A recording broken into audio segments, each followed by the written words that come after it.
So now research tells us that we need to focus on one thing if we really want to do it well.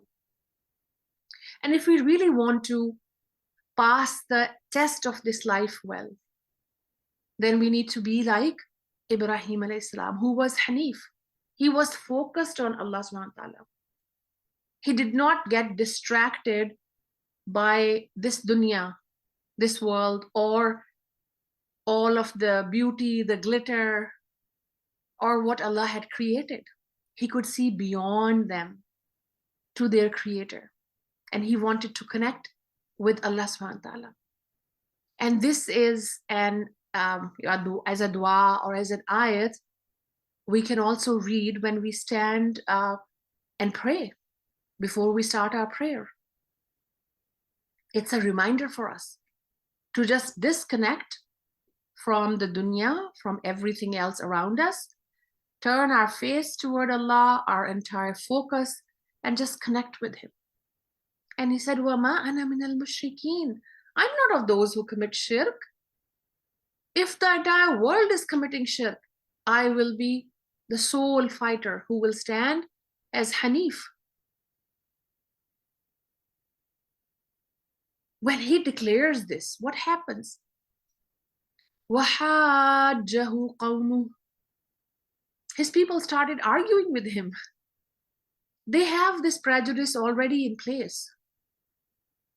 It's not like he's looking for, they're looking for the truth and he brings that evidence. He appeals to them rationally. No. We find that majority of mankind on the face of this earth follows a faith, not because it's the right thing to do, not because it's the truth, because if they did, if they were looking for the truth, they would have found the Quran, they would have found Allah subhanahu wa ta'ala. But they do it because their family, their parents were from that faith. So people already have a lot of prejudices sometimes. So they started arguing with him, trying to convince him that he's the one who's wrong. What does he respond? He says, قَالَ أَتُحَاجُّونِي فِي اللَّهِ وَقَدْ هَدَانِ. He told them, will you argue with me about Allah, whereas He Himself has guided me? Like, are you serious? On the one hand is Allah subhanahu wa ta'ala's guidance, and on the other hand are your own suppositions, your own, confusions, the whisperings of shaitan in your heart. You have no evidence. You have no proof. Well, I have the proof. I have the evidence. And that is Allah subhanahu wa ta'ala's guidance. So he tells them, he declares, وَلَا أَخَافُ مَا تُشْرِكُونَ بِهِ إِلَّا أَن يَشَاءَ رَبِّي شَيْئًا. I don't fear those whom you take for gods besides Him. None can harm me unless my Rabb so wills. So he says, are you trying to scare me? Are you threatening me? You can threaten me all you like. I will not allow your threats to scare me. You don't scare me. You don't frighten me. Because I know that anything bad that happens to me, any harm that comes to me, comes from Allah alone, by His will alone. Neither can you bribe me by offering me something good, nor can you threaten me by scaring me that we are going to do this or that these gods are going to get angry with you. For example, how do people threaten and scare others? That we will, for example, we can take away your job, we can take away your risk, we can take away your bank account. So somebody who believes that the employer or the bank account or the business is his or her raziq will be scared. But the believer who believes that the raziq, the one who gives rizq, is Allah subhanahu wa ta'ala, refuses to be afraid of that.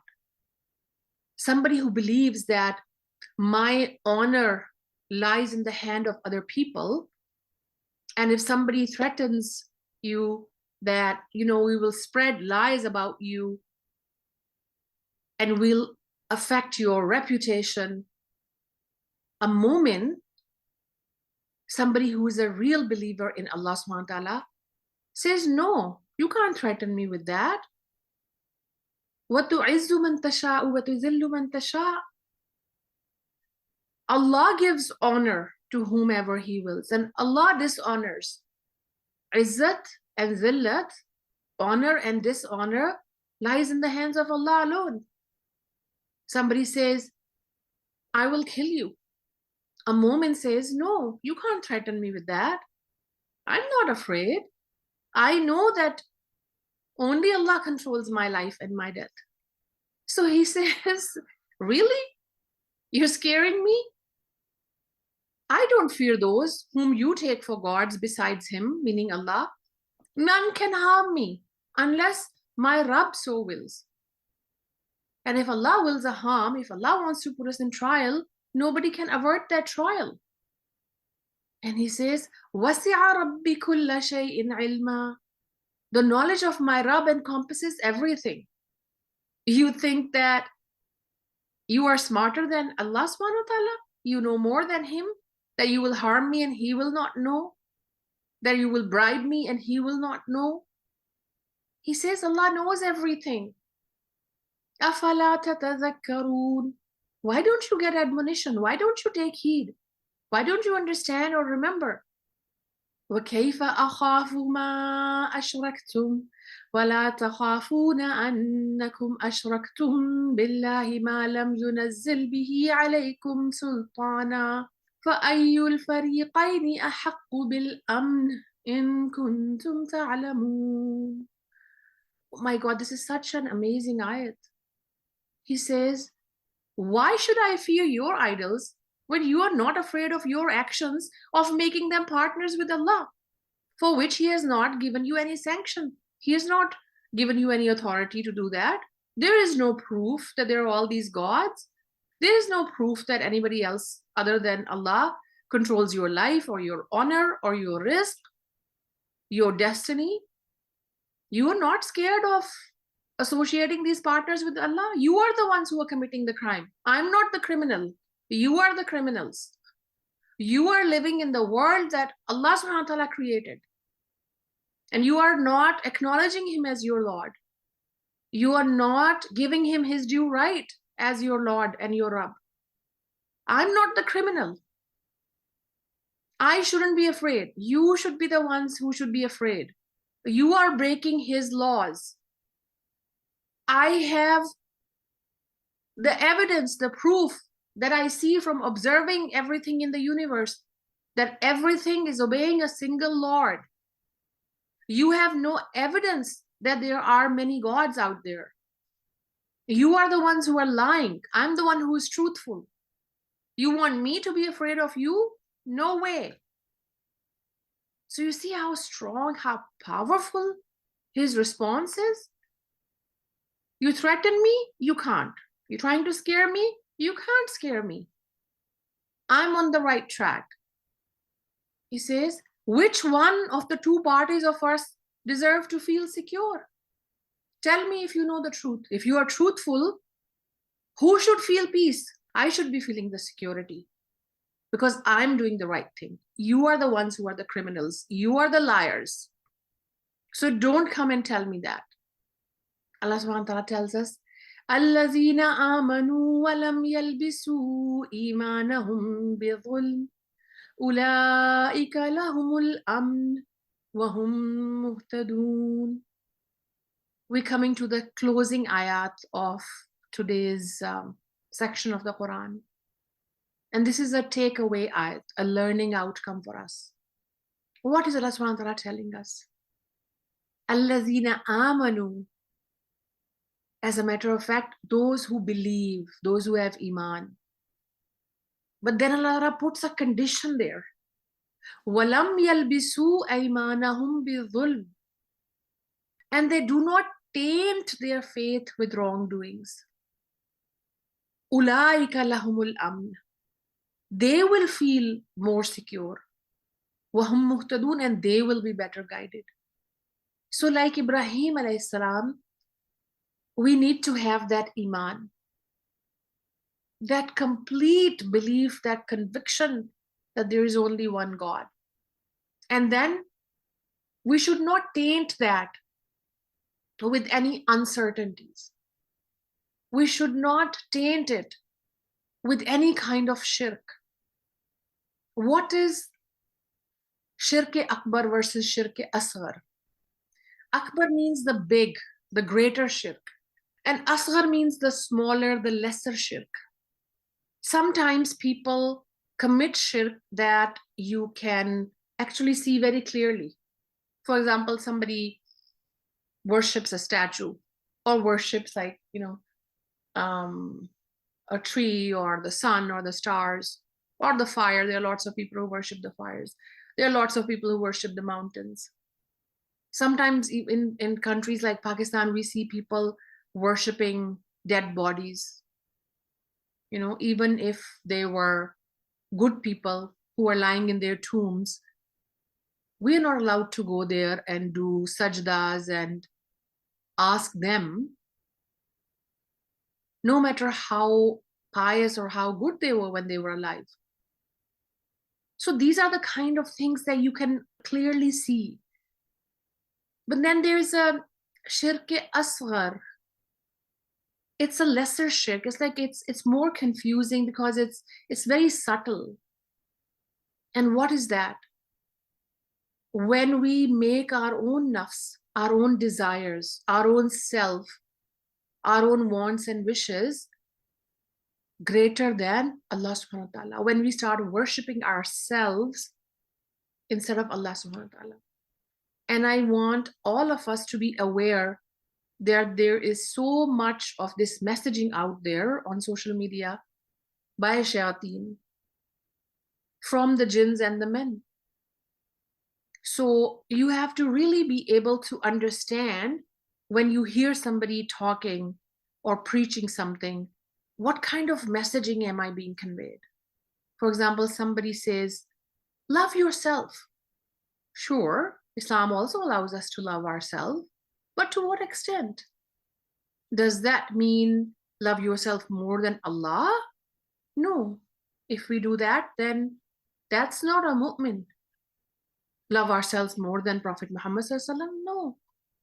Somebody says, do what feels right to you. Well, to a killer, it feels right to kill. To a corrupt person, it really feels right to steal people's money. To somebody who likes to abuse others, it really feels good to abuse people. So there are lots of things out there. Who do we worship as believers, as mu'mineen? We worship Allah. And we don't taint our iman with anything. Inshallah, we're going to discuss this ayat again next time in the context of the next part of the story also, which we are going to be studying from Surah Baqarah, when Ibrahim AS confronts the king, Namrud. But we're going to end here. وَتِلْكَ حُجَّتُنَا آتَيْنَاهَا إِبْرَاهِيمَ عَلَىٰ قَوْمِهِ. Allah subhanahu wa ta'ala says, this was the argument which we gave Ibrahim against his people. So it means that this wisdom, this brilliance in Ibrahim alayhi salam, this ability to see with his eyes, but then have this inner vision in his heart, in his understanding, that he can see beyond the things to their reality. So he was using the same two eyes as his father. The father looked at the moon and thought, this is it. I worship that. But Ibrahim alayhi salam could see beyond that. He could think, oh, but who created the moon? Who created the sun? So that ability to see the reality of things, to get to the truth behind the superficial world, was a gift from Allah. Allah Ta'ala says, نَرْفَعُ دَرَجَاتٍ مَّن نَّشَاءُ. We exalt and rank whom we please. So like Allah had exalted Ibrahim a.s. in ranks, for example, we know that Prophet Muhammad ﷺ called him our father. Prophet Muhammad ﷺ taught us to follow in the footsteps of our father Ibrahim. All of these world religions, the Jews, the Christians, the Muslims, everybody claims that Ibrahim a.s. was their prophet. But Allah Ta'ala tells us he was Allah's prophet. He was a Muslim prophet. And Muslim means he was submissive to Allah. Inna rabbaka hakimun alim. Surely your Rabb is wise, aware. So I want to end today's session with something really important about the punishment for shirk. What is the dangers of committing shirk? This is a hadith from Abu Huraira radiallahu anhu. He said that Prophet Muhammad said, on the day of resurrection, Ibrahim a.s. will see his father Azar in such a pitiable condition that his face will be dark and covered with dust. Then Ibrahim a.s. will remind him, did I not warn you against denying me? His father will reply, today I will not deny you. Then Ibrahim a.s. will say, O Lord, you have promised me not to disgrace me on the day of resurrection.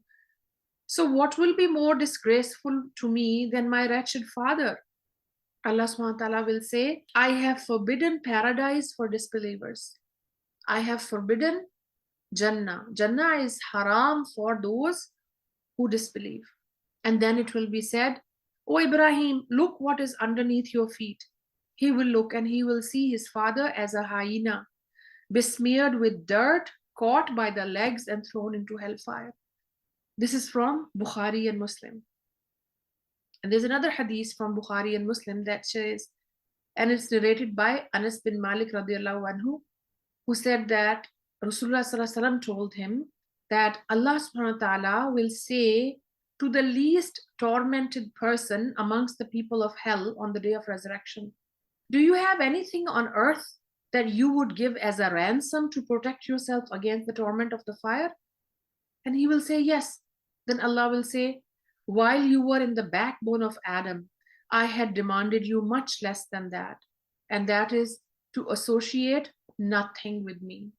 But you declined and worshipped others besides me. So we are stopping here today. Okay, questions and comments? So I really like the fact that Ibrahim a.s. kept on searching for the true God rather than just settling on the first time he thought it was the moon and the sun. So it would have been easier for him to just settle on one thing and then, believe in that. But he kept on searching for the truth. And I think we should also do the same. Like if we have any questions, we should make an effort and try to search for their answers rather than just making up the answers ourselves and then believing in them.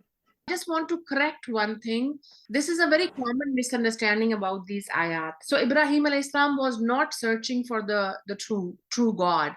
He was already a believer. He already was on Sirat al-Mustaqim. He already was on tauheed. What he was looking for is how to show that proof to his people. Sometimes people get really confused and they think that maybe he thought that the sun is the God or the star is the God. That's a misunderstanding of this ayat. So he was already on tauheed. He was not looking for the haqq or the truth. He was doing mushahada haqq. And he was observing the haqq, the truth. He was already on this path. He believed in one Allah only, but he was doing mushahada, the observation, and then showing it to his people, sharing this logically, reasonably with the people to make them understand that their belief was wrong. Do you understand what I'm saying? Yes. Do you understand the difference between the two things? One thing Yes, is that somebody is searching for the truth. For example, somebody today who is a mushrik and is searching for the truth. That would be called talash-e-haqq, the search for the haqq, the truth. Ibrahim AS is not doing that. He's actually, and the questions that Haza Rabbi, basically these are kind of questions that he's putting to his people, that is this what you are saying, that this is my Rabb? And that's different than acknowledging that, oh, this is my Rabb. He was not doing that. Do you understand the difference between the two things? yes, thank you for explaining. I think it was really scary how he had all his family there and he had to like disobey all they did, but Allah gave him like the faith to know that his family was wrong. Yeah, Allah gave him that strength, right? And when Yeah. he declared that, Allah stood by him, right? He was always there to help. I just think, I just find how much affection that the power of Allah has and what He can really do. Subhanallah, you know, if we only look at the universe around us, it gives us an inkling, not even an inkling, but, you know, just an indication of how powerful, how mighty Allah subhanahu wa ta'ala is, right? Have you made something ever in your life? Like even something small, like even making a piece of bread or something, or putting like closet together or a chair together or something. I've done a lot of things like that. For So example, maybe even cleaning my room, for example, or yeah, cleaning a house. yeah, and you see how much time and energy it takes. Like I get exhausted even cooking for myself. So if I look at the universe and I think, who spread out all this water and who planted all these trees and who is maintaining all of this? Look at all the heavens out there. Look at what we have not even discovered. We can't even imagine. That is Allah subhanahu wa ta'ala, right? Yeah, that's beautiful. Okay, Jazakallah khair, everyone. Next time we're going to study the story of Ibrahim alayhi salam's confrontation with the king Namrud, inshallah. سبحانك اللهم وبحمدك نشهد أن لا إله إلا أنت نستغفرك ونتوب إليك. السلام عليكم ورحمة الله وبركاته.